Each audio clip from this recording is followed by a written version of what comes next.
무리를 걷는 기적 네 번째 시간입니다. 이번 말씀은 마태복음 14장 22절부터 33절까지를 본문으로 합니다. 예수님께서 제자들에게 배에 올라 저편으로 가라고 명하신 장면입니다. 사실 22절에 보면 예수께서 제자들을 재촉하사라고 되어 있습니다. 이는 제자들이 폭풍이 오는 것을 느끼고 있었기에 억지로라도 보내야 했다는 뜻입니다. 이성적으로 생각해 보면 헬몬산에서 폭풍이 내려올 때 갈릴리 바다로 나가는 것은 지혜로운 선택이 아닙니다. 이성적이고 자연스러운 판단으로는 그들은 절대 그렇게 하지 않았을 겁니다. 그러나 예수님은 그들을 재촉하셨고 억지로라도 나가게 하셨습니다. 즉, 그들은 예수님께 충분히 헌신되어 있어서 자기들의 안전지대를 벗어나는 일도 감수할 준비가 되어 있었던 것입니다. 그들은 그 방향으로 향했고 그것은 좋은 결정이었습니다. 그리고 예수님은 저편으로 가라고 약속하셨습니다. 중간까지 가다가 익사하라고 하신 것이 아니었죠. 저편으로 가라고 하셨습니다. 그들은 하나님의 말씀을 받고 따르고 있었습니다. 그리고 나중에 베드로가 예수님께로부터 오라라는 말씀을 받았을 때처럼 그는 물 위를 걸을 수 있었습니다. 제자들이 그 말씀을 받아서 믿음으로 반응했다면 그들은 저편까지 갈 수 있었을 것이라 생각합니다. 그리고 23절에서는 예수님께서 여전히 그 폭풍 가운데 계셨다고 말합니다. 예수님은 제자들의 상황을 알고 계셨습니다. 그리고 제자들의 판단을 거슬러 그들을 바다로 보내신 분이 바로 예수님이시기에 그들은 예수님께서 자신들의 상황을 알고 계신다는 것을 믿었어야 했습니다. 예수님께서 그들을 버려두시고 스스로 해결하게 내버려 두실 분이 아니시기 때문입니다. 하지만 그들이 바다 한가운데에 있을 때 24절에 보면 바람이 거스름으로라고 되어 있습니다. 그리고 밤 사경에 예수께서 그들에게 가셨다고 되어 있습니다. 이는 새벽 3시에서 6시 사이를 말합니다. 그렇다면 왜 예수님은 더 일찍 그들을 도우러 오지 않으셨을까요? 다시 말하지만 이것은 제 개인적인 추측입니다만 예수님은 그들이 믿음을 사용하여 이 폭풍을 잠잠하게 하고 저편까지 가도록 하시려는 의도가 있었다고 봅니다.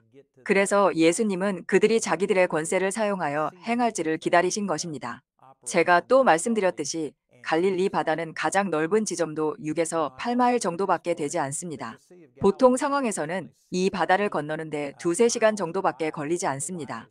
이전 구절을 보면 그들은 해가 질 무렵에 출발했다고 되어 있습니다. 즉, 오후 6시쯤에 그들이 출발했는데 예수님께서 그들에게 오신 시점은 새벽 3시에서 6시 사이였습니다.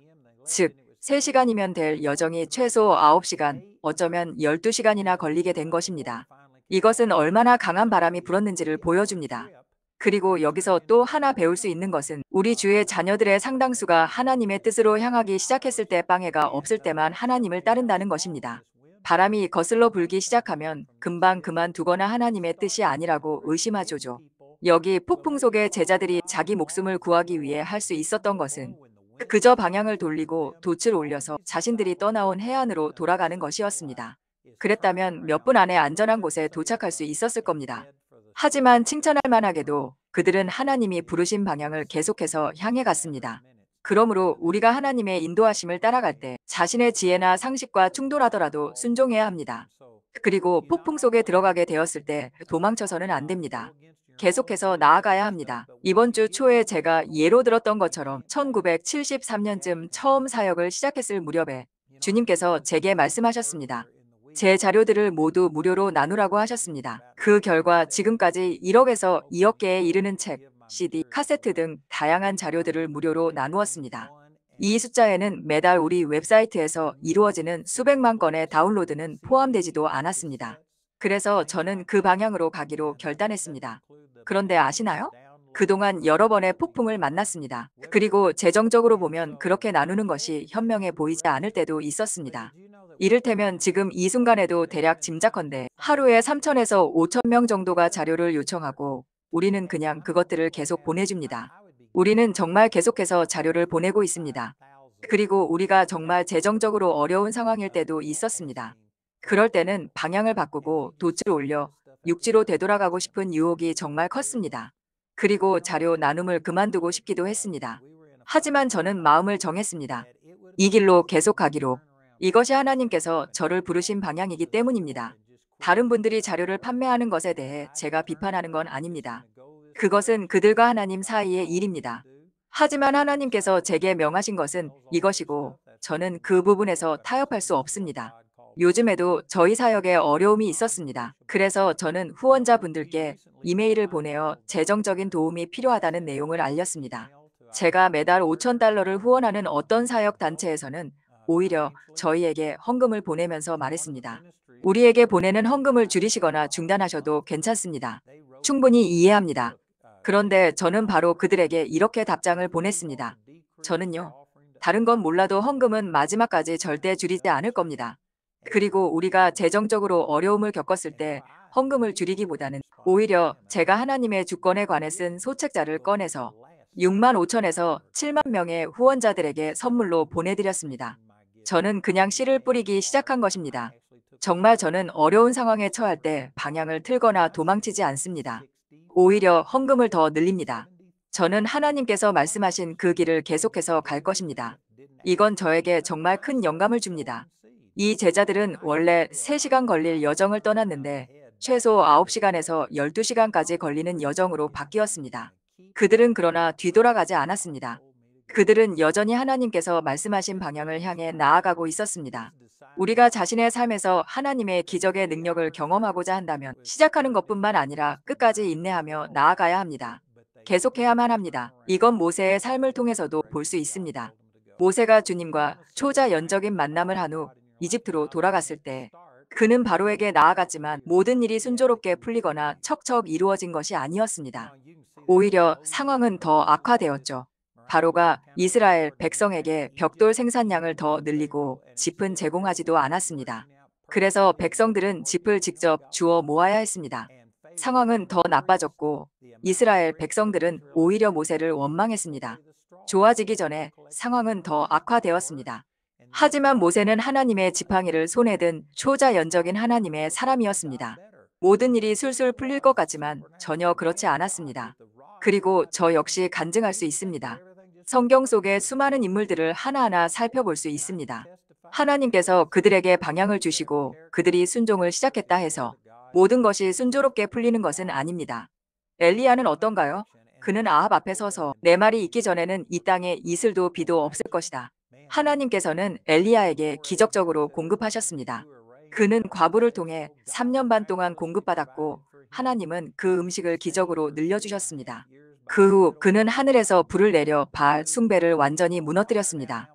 그러면 이제 모든 것이 완벽해졌다고 생각하겠지만 다음 장인 열왕기상 19장에서는 이세벨이 그를 위협하며 나오고 엘리야는 두려워 도망쳤고 하나님께 차라리 자신을 죽여달라고까지 했습니다. 물론 그는 그 시련에서 회복되었고 열왕기하 2장에서 하늘로 들려 올라가게 됩니다. 결국 그는 승리했지만 하늘에서 불을 내린 후에도 고난을 겪었습니다. 바알 숭배를 무너뜨리고 음식이 늘어나는 기적을 행한 이후에도 열왕기상 17장에서 죽은 자를 다시 살리는 첫 번째 인물이 되었음에도 불구하고 말입니다. 이런 사례는 정말 끝없이 이어집니다. 그는 하나님의 능력 있는 사람이었지만 그의 삶에는 고난이 있었습니다. 그리고 이런 일은 성경에 나오는 모든 인물들에게서 볼 수 있습니다. 심지어 사도 바울조차도 내게 큰 문, 곧 역사하는 문이 열렸다고 말했습니다. 하지만 그 다음 구절에서는 대적하는 자가 많음이라고 덧붙입니다.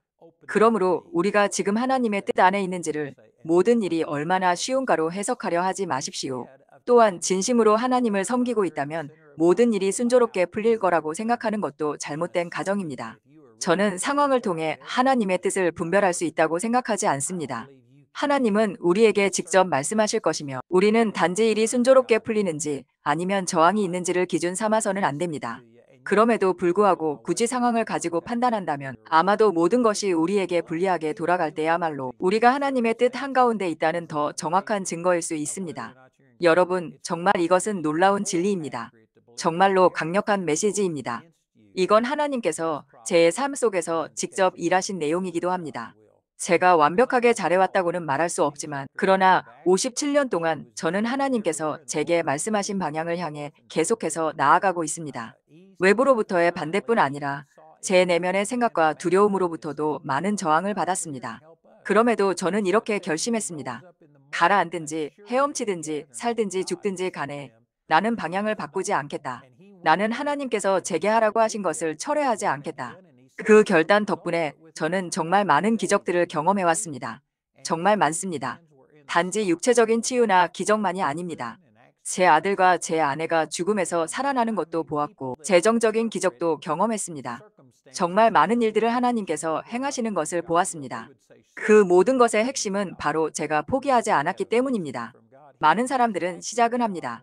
하나님께서 우리에게 비전을 주셨고 올바른 방향으로 나아가고 있을 수도 있습니다.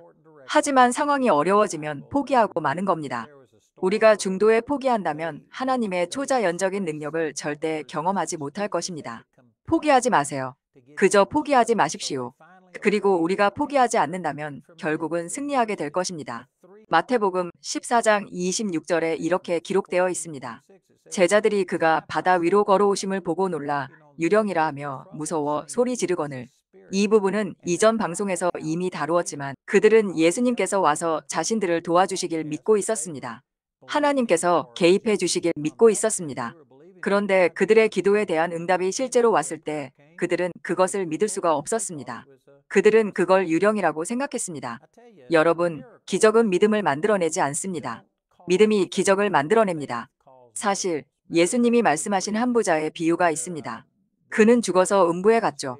그는 아브라함의 품에 있는 나사로를 보게 됩니다. 그리고 나사로가 손가락 끝에 물을 찍어 자신의 혀를 식혀달라고 요청합니다. 그는 아브라함에게 이렇게 말하죠. 나사로를 살아있는 내 형제들에게 보내어 증언하게 해주십시오. 그러자 아브라함은 말합니다. 그들에게는 모세와 선지자들이 있지 않느냐? 그 부자는 말합니다. 아니요, 그들은 모세와 선지자들을 믿지 않을 겁니다. 하지만 누군가 죽은 자 가운데서 살아난다면 그제서야 믿을 것입니다. 그러자 아브라함이 말합니다. 그들이 모세와 선지자들의 말을 믿지 않는다면 비록 누가 죽은 자 가운데서 살아난다 해도 믿지 않을 것이다. 그렇죠? 이것이 바로 그 예입니다. 그들은 하나님의 개입과 도움을 구하고 있었습니다. 그리고 실제로 응답이 왔는데도 그들은 그것을 믿지 못했습니다. 그들은 그것을 유령이라 여겼고 마음속에 두려움을 품었습니다. 여러분이 하나님의 말씀 위에 세워진 믿음을 갖고 있지 않다면 기적을 본다고 해서 믿음이 생기지 않을 것입니다. 믿음은 들음에서 나며 들음은 하나님의 말씀으로 말미암습니다. 기적으로 말미암지 않습니다. 기적은 믿음의 결과이지 믿음을 만들어내는 원인이 아닙니다. 예수님께서는 나사로가 죽은 자 가운데서 살아나게 하셨습니다. 그리고 수많은 사람들이 이 장면을 목격했죠. 그런데 그중 일부는 무덤에 묻힌 지 나흘이 된 나사로가 살아나는 것을 직접 보고도 대제사장들과 서기관들, 바리새인들에게 가서 예수와 나사로를 죽일 음모를 꾸몄습니다. 그들은 그 기적을 직접 봤음에도 그것을 보고 축복을 받은 사람들과는 전혀 다른 반응을 보였습니다. 믿음은 기적으로부터 오지 않습니다. 믿음은 말씀을 통해 오며 말씀은 기적을 낳습니다. 그리고 제자들이 하나님의 개입을 간절히 구하고 있었음을 볼 수 있습니다. 하지만 그 응답이 실제로 왔을 때 그들은 믿지 못했습니다. 여러분은 하나님의 말씀 안으로 깊이 들어가야 합니다. 여기서 진짜 믿음이 나오는 것입니다. 그래서 예수님께서 그들을 보시고 27절에 보면 이렇게 말씀하십니다. 예수께서 즉시 일러 가라사대 안심하라 내니 두려워 말라 하시니라. 자, 여기 정말 강력한 교훈이 있습니다. 여러분 꼭 이걸 붙잡으셔야 합니다. 예수님께서 단지 그들이 기뻐하기만을 원하셨다면 왜 폭풍을 즉시 잠잠하게 하지 않으셨을까요? 요한복음에서 동일한 사건의 내용을 보면 예수님께서 배에 올라타셨을 때 배와 제자들 모두가 갑자기 호수 저편으로 옮겨졌습니다. 그렇다면 왜 처음부터 그렇게 하지 않으셨을까요? 그렇게 하면 제자들이 안심하고 기뻐할 수 있지 않았을까요? 그것이 두려움을 없애주는 가장 확실한 방법 아니었을까요? 그런데 왜 예수님은 아무런 상황 변화도 일어나기 전에 안심하라고 하셨을까요? 그 상황이 바뀌기도 전에 말입니다. 그 이유는 우리 삶 속에 반드시 믿음이라는 요소가 있어야 하기 때문입니다. 하나님의 기적을 받기 위해서는 말입니다. 이제 이 동일한 사건을 마가복음에서 보면 예수님께서 물 위를 걸어오셨을 때 그는 그들을 지나가려 하시는 것처럼 하셨다고 나옵니다.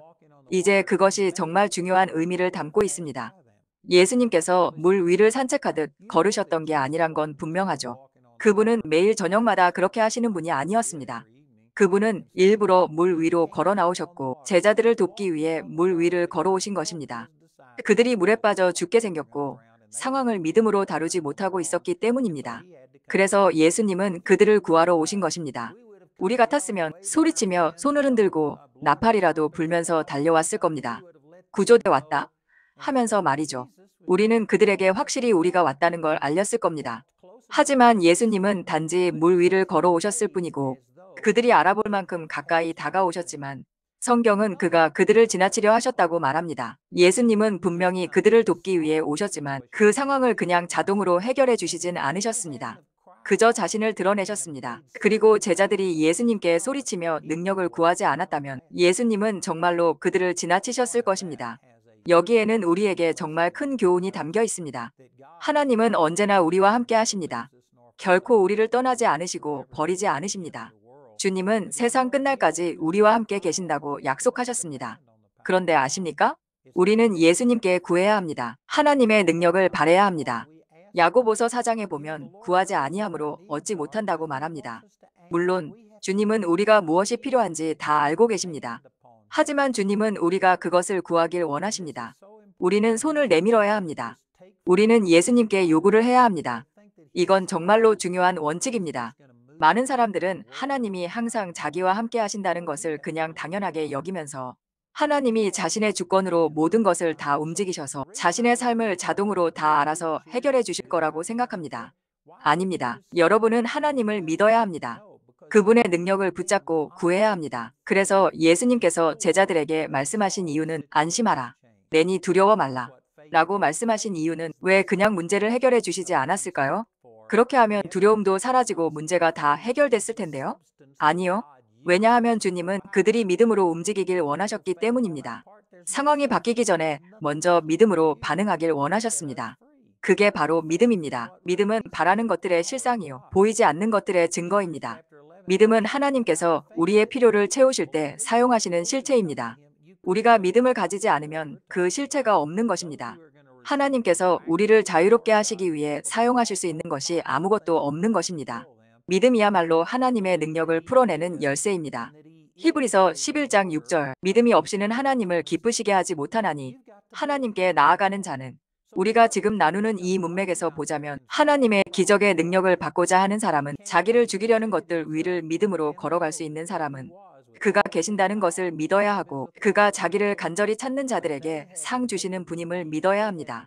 여러분은 주님을 믿어야 합니다. 그래서 주님은 그저 달려나가 문제를 즉시 해결해 주시는 방식으로 오지 않으셨습니다. 그저 자신을 나타내셨고 그분의 능력과 권세, 능력이 그대로 임해 있다는 사실을 보여주셨습니다.